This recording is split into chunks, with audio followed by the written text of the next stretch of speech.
మన తండ్రి అయిన దేవుని నుండి మన ప్రభు అయిన క్రీస్తు నుండి పరిశుద్ధాత్మను నుండి కృపా సమాధానాలు కలుగునుగాక. బాగున్నారా ప్రియులారా? దేవుని దయ, దేవుని కనికరం, ఆయన ప్రేమ, వాత్సల్యత మీ జీవితాల్లో సమృద్ధిగా దయచేయునుగాక. ప్రభు మనలను ప్రేమించి మరొక నూతనమైన దినాన్ని అనుగ్రహించిన రీతిని బట్టి మనమందరం ప్రభుని మన ప్రాణ ఆత్మలతో స్తుతించవలసినటువంటి వారమై ఉన్నాం. ప్రియులారా, మన దేవుడు ఎంత గొప్ప దేవుడండి! మనలను ప్రేమించి అనుదినం కృపాక్షేమాలు కలుగు చేస్తూ ఎన్నో అపాయాల నుండి, ఎన్నో బాధల నుండి, ఎన్నో కష్టాల నుండి తప్పిస్తూ ఆయన కృపను బట్టి నడిపిస్తున్న రీతిని బట్టి, ఆయన బలిష్టమైన రెక్కల చాటున భద్రపరుస్తున్న రీతిని బట్టి నేను ప్రభుని బట్టి సంతోషిస్తూ ఉన్నాను. దేవుని వాక్యాన్ని ఈ ఉదయకాల సమయంలో జ్ఞాపకం చేసుకుందామా ప్రియులారా? మీరు బైబిల్ తెరవండి. 2వ దినవృత్తాంతముల గ్రంథము 29వ అధ్యాయం 3వ వచనము నుండి జ్ఞాపకం చేసుకుందాం.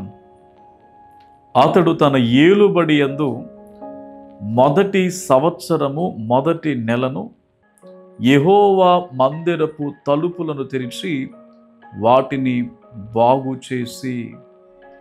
దేవుడి మాటలు మన వినికిడిలో ఫలింపచేయునుగాక. హిజ్కియా రాజుగా పట్టాభిషేకం పొంది రాజ్యాన్ని ఏలనారంభించిన ప్రారంభ దశలోనే అప్పటికే ప్రియులారా మూయబడిన మందిరం, పాడైన మందిరం, యాజకులు చెదరగొట్టబడ్డారు.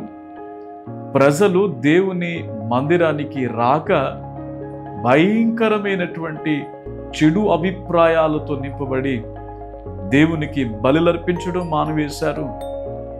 దేవుణ్ణి స్తుతించడం, గణపరచడం, ఆయన సన్నిధికి రావటం మానివేశారు.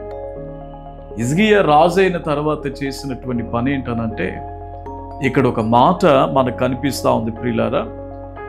మందిర తలుపులను తెరిచి వాటిని బాగు చేసెను అనే మాట. మందిర తలుపులు తెరిచి ప్రియులారా ఆ మందిరాన్ని బాగు చేసెను. ఆ మందిరములో ఉన్నటువంటి దేవతా స్తంభములను పడగొట్టించి పారవేసి దీపములు వెలిగించి చెదిరిపోయిన యాజక సమూహాన్ని పిలిపించి మరలా బలులర్పించడం ప్రారంభించాడు. ప్రియులారా, ఎంత అద్భుతమైనటువంటి సంఘటనో కదండి.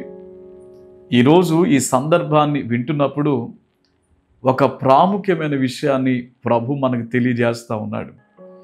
హిజ్కియా మందిరం పట్ల చూపించిన ప్రేమ, హిజ్కియా మందిరం పట్ల కలుగున్నటువంటి బాధ్యత, ఆ మందిరములో దేవునికి రావలసినటువంటి మహిమను తెచ్చే విషయంలో ఎంత నమ్రత కలిగి, బాధ్యత కలిగి పనిచేస్తూ ఉన్నాడు కదా.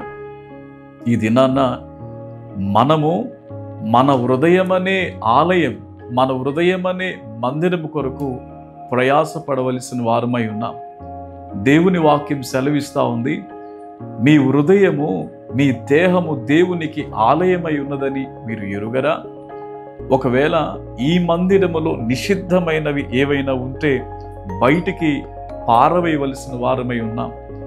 ప్రియులారా, హిజ్కియా కాలములో ఆ మందిరములో నిషిద్ధమైనవి ఉన్నవంట. మనం చూస్తూ ఉంటున్నాం. ఆ మాటలు ఇక్కడ మనకి కనిపిస్తూ ఉన్నాయి. చూడండి, ఇక్కడ మనం జ్ఞాపకం చేసుకున్నప్పుడు నిషిద్ధమైన వస్తువులన్నిటినీ బయటికి కొనిపోవుడి, మన పితరులు ద్రోహులై మన దేవుడని యెహోవా దృష్టికి చెడుతనము నడిచారు. చెడు ఎక్కడుందండి ప్రియులారా? హృదయంలో పెట్టుకుంటున్నాం మనం. అంటే దేవుడు ఉండాల్సినటువంటి ఈ హృదయం అనే స్థలంలో చెడు ఉంటుంది. ఆ హృదయం అంతా పాడైపోతా ఉంది.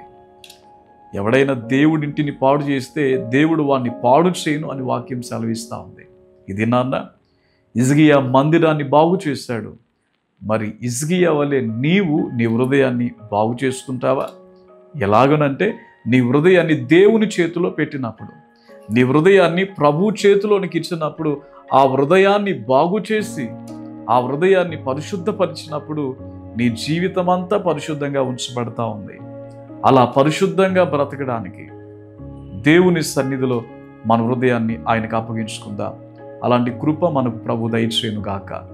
ప్రార్థన చేసుకుందాం. దయగలిగిన తండ్రి, సర్వోన్నతుడు అయిన దేవ, పరిశుద్ధుడు అయిన తండ్రి, మా హృదయములో గనక దేవ ఏదైనా నిషిద్ధమైనవి ఉన్నాయేమో తండ్రి, ఇప్పుడే వాటిని బయటికి పారవేయమని మా హృదయాన్ని మా జీవితాన్ని మీకు అప్పగించుకుంటున్నాం తండ్రి. నిషిద్ధమైనవి ఏవి కూడా నాయన మా హృదయం అనే మందిరములో ఉండటానికి వీలు లేదు నాయన. జ్ఞాపకం చేసుకునండి, పరిశుద్ధపరచండి. యేసు నామమున వేడుకొనుచున్నాం తండ్రి. ఆమెన్.